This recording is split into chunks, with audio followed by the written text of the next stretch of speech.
आइए अब हम लोग सिक्किम की चर्चा करते हैं। सिक्किम में आप देख सकते हैं चाइना, भूटान, नेपाल। तो बेसिकली तीन कंट्रीज सिक्किम को तीन अलग अलग डायरेक्शन से कवर कर रहे हैं और साउथ में एकमात्र स्टेट है इसका जो नेबर है वेस्ट बंगाल। तो एक सवाल अगर हमसे कभी एग्जाम में पूछ दे कि कितने सारे इंडियन ऐसे स्टेट हैं जिनके सिर्फ एक नेबरिंग स्टेट मतलब इंडियन नेबरिंग स्टेट नेबर है, तो आंसर क्या होगा? एक तो सिक्किम होगा और एक आगे चलकर आप देखेंगे मेघालय। मतलब दो ही ऐसे स्टेट है, मेघालय का भी सिर्फ असम नेबरिंग स्टेट है, बाकी सब के एक से ज्यादा है। अब सिक्किम की चर्चा करते हैं तो सिक्किम का कैपिटल क्या है? गैंगटॉक। देखिए सिक्किम भी बहुत ही बेहतरीन स्टेट है हमारा टूरिज्म के हिसाब से। गैंगटॉक और ये तमाम हिस्सों में बहुत ज्यादा टूरिज्म का स्कोप है, बहुत टूरिस्ट आते हैं।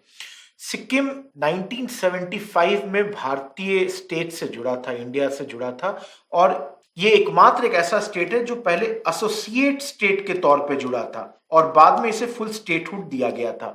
सिक्किम आप देख सकते हैं north Sikkim, west Sikkim, south Sikkim, east Sikkim करके इन चार एरियाज में है। शुरुआती दौर में यहां पे भी चोग्याल करके राजा रूल करते थे और बाद में यहां पर आ गया जो हमारा इंडियन स्टेट। और बहुत ज्यादा फॉरेस्ट कवर है, इनफैक्ट वर्ल्ड के 18 बायोडाइवर्सिटी हॉटस्पॉट्स में एक ही आता है। लैंग्वेजेस जो यहां स्पोकन है वो नेपाली है, भूटिया है और लेप्चा है। सिक्किम के बाद अगला स्टेट असम।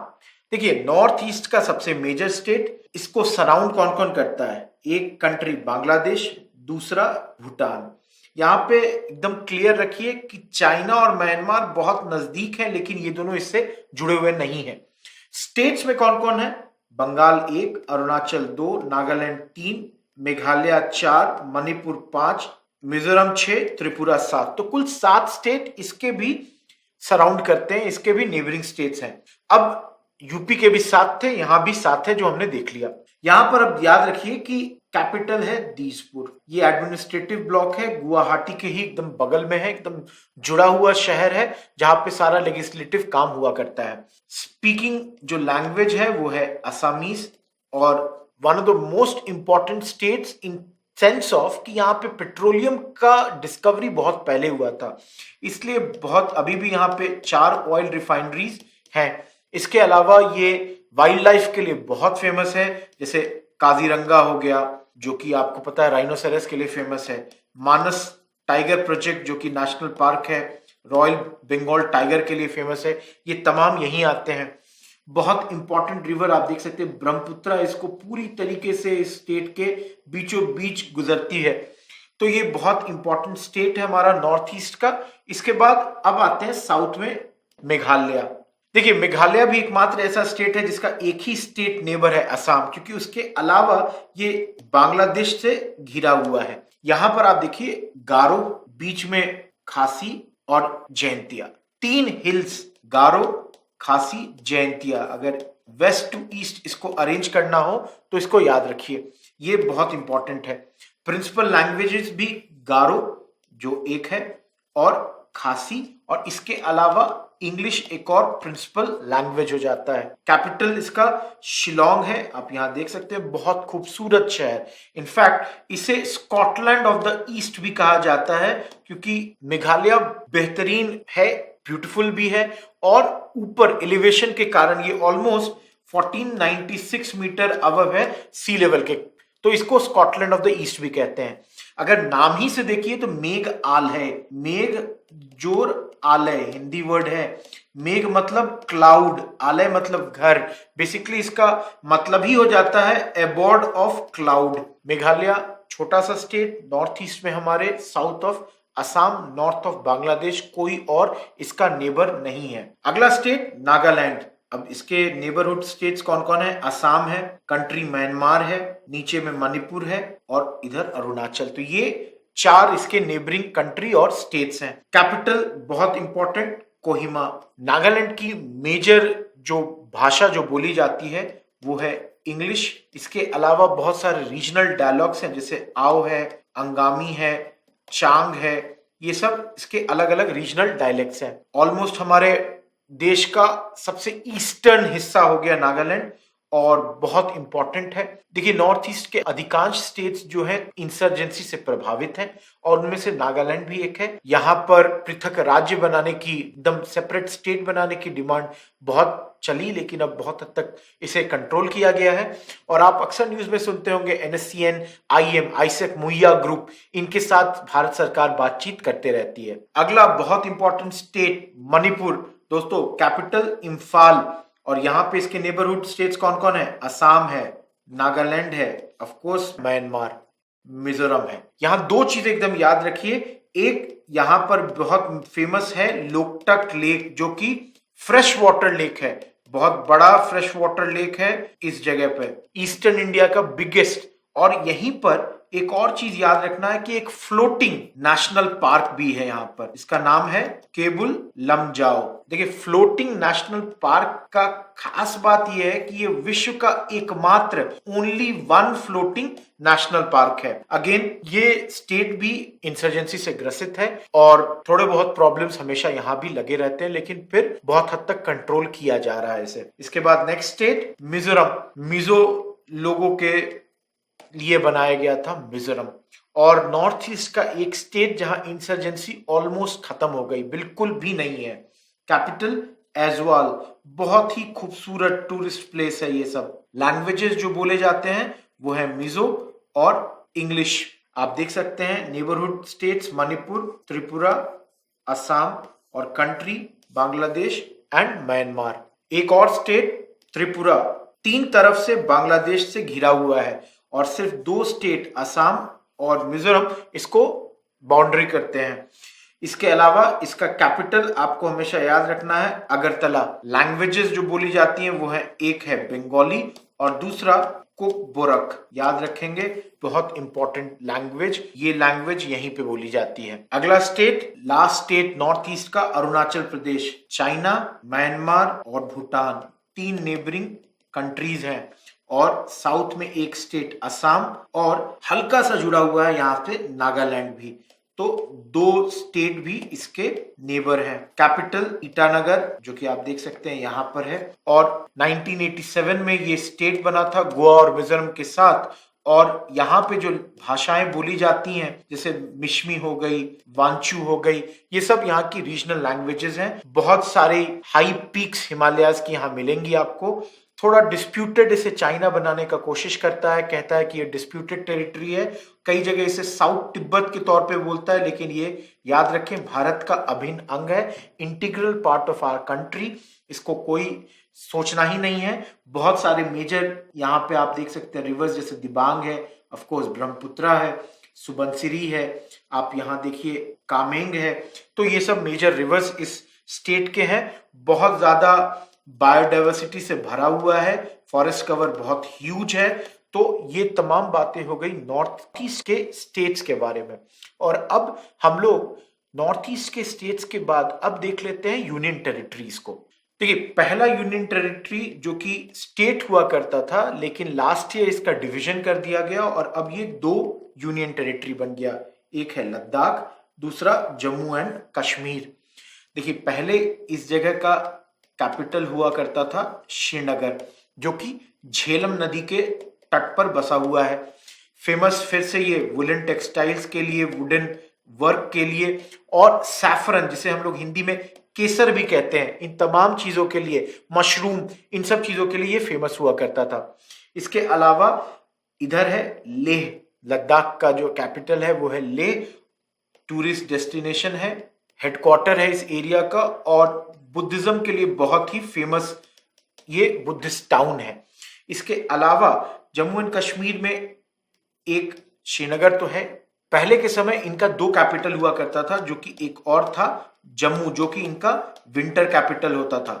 जब जम्मू एंड कश्मीर एक स्टेट हुआ करता था, तो ये पूरे स्टेट में लद्दाख में प्रोमिनेंटली बुद्धिस्ट, कश्मीर के इलाके में प्रोमिनेंटली मुस्लिम, और जम्मू के इलाके में प्रोमिनेंटली हिंदू पॉपुलेशन हुआ करती थी। इसका ये एरिया जो है कश्मीर का, जैसे आप देख सकते हैं मुजफ्फराबाद एंड ऑल, ये पाकिस्तान ऑक्युपाइड कश्मीर है, जो कि पाकिस्तान ने ऑक्युपाई कर रखा है और उसे आजाद कश्मीर कहता है।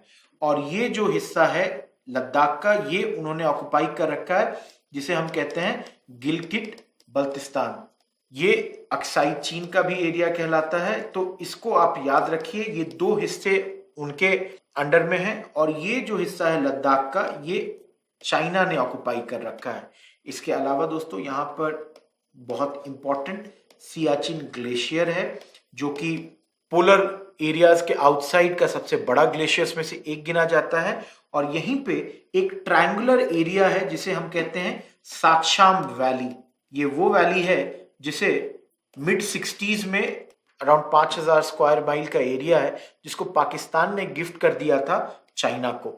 देखिए, कश्मीर टूरिज्म के लिए आप जानते हैं। इसके अलावा जम्मू के क्षेत्र में आपको रिलीजियस टूरिज्म भी मिलता है, जहाँ पे माता वैष्णो देवी के दरबार में बहुत सारे हिंदू श्रद्धालु जाते हैं, रिलीजियस लोग जाते हैं। इसके अलावा यहाँ पे अनंतनाग, बारामूला, ये सब इंपॉर्टेंट टाउन्स हैं। जैसे एप्पल की बहुत ज़्यादा यहाँ खेती होती है बारामूला में।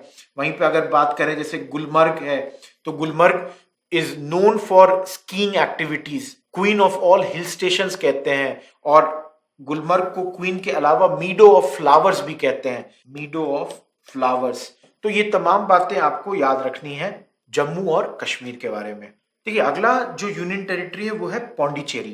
देखिए, ये 4 भाग में बटा हुआ है। एक तो ये पौंडीचेरी, दूसरा कराईकाल, तीसरा यनम और चौथा यहाँ पे माहे। तो माहे है केरला के अंदर, यनम है आंध्रा के अंदर, और पौंडीचेरी और कराईकाल आप देख सकते हैं तमिलनाडु के पास आ जाता है। देखिए, ये फ्रेंच इनक्लेव हुआ करते थे ये चारों, और 1954 में जाकर ये चारों एरियाज भारत से जुड़े। जितने भी यूनियन टेरिटरी हैं उसमें सिर्फ पौंडीचेरी और दिल्ली ऐसे 2 यूनियन टेरिटरी हैं जिनके पास अपना लेजिस्लेटिव बॉडी है, मतलब असेंबली है। बाकी किसी के पास भी नहीं है, और यहाँ पे चीफ मिनिस्टर्स इलेक्ट होते हैं। इसके अलावा अगर आप देखें तो ये जो पौंडीचेरी है, चूंकि फ्रेंच के अंडर में था, तो इनका one of the prominent language है फ्रेंच। इसके अलावा ऑफ कोर्स इंग्लिश, और आप देख सकते हैं ये आंध्रा के इलाके में है तो तेलुगु भी बोला जाता है, तमिलनाडु के इलाके में है तो तमिल भी बोला जाता है, और केरला के साइड में भी है तो मलयालम भी बोला जाता है। तो ये तमाम लैंग्वेजेस यहाँ पे बोले जाते हैं। फेमस है टूरिस्ट डेस्टिनेशंस के लिए, और औरोबिंदो, या जिसे हम कहते हैं औरोबिंदो आश्रम। पौंडीचेरी में औरोबिंदो घोष आकर सेटल कर गए थे, और यहाँ पे इन्होंने अपना औरोबिंदो आश्रम भी बना रखा है। कैपिटल ऑफ कोर्स पौंडीचेरी है। दोस्तों, अगला यूनियन टेरिटरी दिल्ली, जो कि आप समझ सकते हैं कि यहाँ भी एक लेजिस्लेटिव बॉडी है। जिस तरीके से पौंडीचेरी में लेजिस्लेटिव असेंबली है, हर तरफ से हरियाणा से घिरा हुआ है, एक्सेप्ट छोटा सा हिस्सा यूपी से भी जुड़ता है, जो कि नोएडा वाला हिस्सा हो जाता है। अब Delhi NCR, national capital region मिलाकर बहुत बड़ा हो जाता है, क्योंकि फिर गुड़गांव, फरीदाबाद, नोएडा सब जुड़ जाता है। अदरवाइज दिल्ली इंडिया का कैपिटल भी है, और मेजर लैंग्वेजेस में हिंदी, पंजाबी, उर्दू, ये तमाम लैंग्वेजेस हैं। एक और चंडीगढ़। और अब आप समझ सकते हैं, हमने पहले भी बात की थी हरियाणा और पंजाब के वक्त, कि ये शेयर्ड कैपिटल है, दोनों ही इसे अपना कैपिटल मानते हैं। इसके अलावा आप देख सकते हैं इस मैप में ये प्लान्ड टाउन है। तो आप समझ सकते हैं हरियाणा और पंजाब से घिरा हुआ है। लैंग्वेजेस जो बोली जाती हैं वो है पंजाबी, हिंदी और इंग्लिश।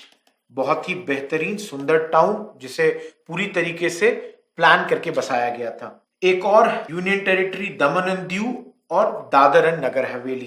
देखिए, ये 2 यूनियन टेरिटरीज हैं। मैंने शुरुआत में ही कहा है कि आगे चलकर इनकी मर्जर की बात है। पार्लियामेंट ने पास कर दिया है बिल। अगर आप 26 जनवरी के बाद देख रहे हैं तो ये अब एक हो चुका होगा।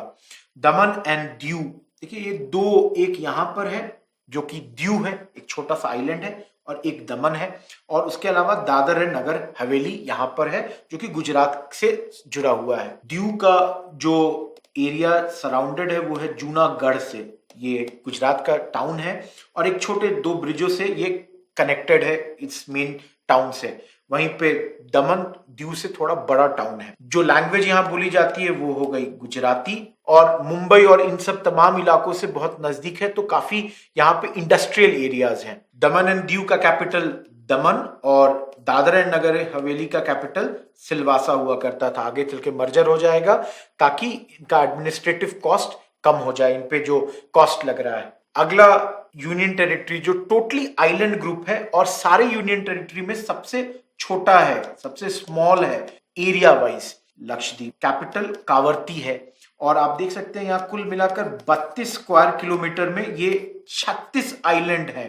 किस में? अरेबियन सी में। आप देखिए यहाँ पे एक मेजर 9 डिग्री चैनल ये बाकी सारे लक्षद्वीप को सेपरेट करता है मिनिकॉय आइलैंड से। ये बने हुए हैं कोरल रीफ से और बहुत कम पॉपुलेशन है यहाँ पर। सबसे बड़ा आइलैंड मिनिकॉय आइलैंड है और यहाँ पे जो भाषाएं बोली जाती हैं, जो लैंग्वेजेस यहाँ पे बोली जाती हैं, वे हैं महल और द्वीप भाषा। मेजोरिटी ऑफ पॉपुलेशन यहाँ मुस्लिम्स हैं और ये हमारा सबसे छोटा यूनियन टेरिटरी है। Last union territory Andaman and Nicobar islands. देखिए नॉर्थ में है अंडमान, उनका ऑर्डर देख लीजिए, north Andaman, middle Andaman, south Andaman, फिर लिटिल अंडमान, फिर आता है कार निकोबार आइलैंड्स, फिर आता है ग्रेट निकोबार। तो ऊपर से नीचे अगर अरेंज किया जाए तो आपको इसको याद रखना है। अब पिछले साल सरकार ने इनमें से कुछ आइलैंड्स के नाम बदल दिए थे। तो ये देखिए स्वराज द्वीप नाम हो गया हैवलॉक आइलैंड का, शहीद द्वीप नाम हो गया नील आइलैंड का और नेताजी सुभाष चंद्र बोस आइलैंड हो गया रॉस आइलैंड का नाम। कैपिटल पोर्ट ब्लेयर है जो कि साउथ अंडमान में है और यहाँ कुल 572 आइलैंड्स है। मतलब आप समझिए ये लक्षद्वीप से बहुत बड़ा हो जाता है। जो लैंग्वेजेस स्पोकन है यहाँ पे वो है हिंदी, बंगाली, तमिल और इनका लोकल जैसे निकोबारीज आइलैंड, बहुत सारे लोकल यहाँ पे ट्राइब्स भी रहते हैं जैसे ओंजेज हैं, निकोबारीज हैं, जरावाज हैं, जिनका नाम आप अक्सर सुनते होंगे। ये लोग one of the most primitive जो ट्राइब्स कहेंगे उसके मेंबर्स हैं। यहाँ पर आपके पास हमारे देश का या एकमात्र जो बोलेंगे उस तरीके से जो वोल्केनोज हैं अभी डोरमेंट हैं, जैसे बैरन आइलैंड्स हो गया, नारकोंडम आइलैंड्स हो गया। याद रखेंगे अंडमान जो लिटिल अंडमान है और साउथ अंडमान उनके बीच में डंकन पैसेज है और अंडमान और निकोबार को सेपरेट करता है 10 डिग्री चैनल। ये सब अंडमान सी या बे ऑफ बंगाल में मिलते हैं। भारत का जो सबसे दक्षिणी हिस्सा था इंदिरा पॉइंट ये यहीं पे था। सुनामी के वक्त ये पानी के नीचे चला गया है। और लास्ट में आप याद रखें कि नॉर्थ अंडमान और म्यांमार इसके कुछ ही ऊपर है, उनको सेपरेट करता है कोको चैनल। बहुत इंपॉर्टेंट है, इसको याद रखिएगा। तो ये तमाम बातें थी हमारे डिस्कशंस में जिसमें हमने भारत के बारे में पूरा डिस्कशन किया। We have discussed all the states of India, सारे यूनियन टेरिटरीज का डिस्कशन किया है। हमारे एग्जाम के पर्सपेक्टिव से ये मोर देन एनफ है। That's all, thank you.